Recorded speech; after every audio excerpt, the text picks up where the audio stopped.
कावेडी येथील रहिवासी संजय कारभारी चंद्रे यांच्यावर निलेश लंके यांच्या कार्यकर्त्यांनी लंकेच्या विरोधात प्रचार केल्यामुळे जीवघेणा हल्ला केल्याची धक्कादायक घटना समोर आली आहे। या बाबतीत संजय चंद्रे यांच्याशी बातचीत केली असता त्यांनी सांगितलंय की ते पेट्रोल पंपावर पेट्रोल घेण्यासाठी गेले असता परत येताना कॉटेज कॉर्नरला ब्रिजवर त्यांच्या पाठीमागून काही अज्ञात व्यक्ती आले आणि त्यांच्यातील एकानं त्यांच्या पाठीवर बुक्की मारली आणि खाली उतरल्यावर एकानं गळ्याला चाकू लावला।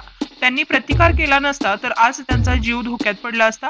या दरम्यान त्यांनी संजय चंद्रे यांना सांगितलं की आमच्या लंकेंच्या विरोधात तुमचे मोबाईलमध्ये स्टेटमेंट आलेले आहे। जर अशीच गुंडागिरी सुरू राहिली तर नागरिकांना भरदिवसा देखील बाहेर पडण्यास भीती वाटेल। त्यामुळे लंकेंच्या विरोधात शासनाने कारवाई करावी अशी मागणी संजय चंद्रे यांनी केली आहे।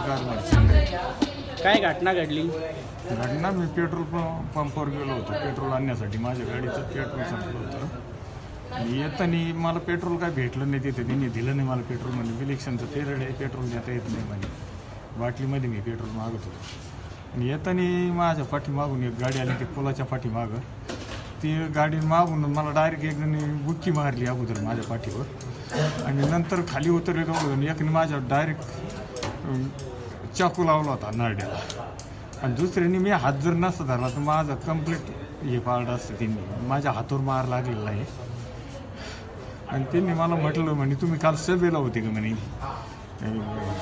तुम्ही कुठले म्हटले? मी म्हणलं मी राहुरीचा। तर म्हणे तुम्ही काल आमच्या निलेश लंके विरुद्ध मोबाईलमध्ये तुमचं स्टेटमेंट आलेलं आहे म्हणे। मग आता माझं काय स्टेटमेंट आहे? मी तर सभेला नव्हतो, मग काय स्टेटमेंट आहे मला तेच समजायला तयार नाही। तुमची मागणी काय आहे? माझी मागणी अशी आहे का याच्यावर काहीतरी झालं पाहिजे, शासनाने काहीतरी केलं पाहिजे। नाही तर आजच ही परिस्थिती म्हणली होती, निलेश लंके जर निवडून जर आला तिथे डायरेक्ट लोकांना भोकसते ना। ठीक आहे।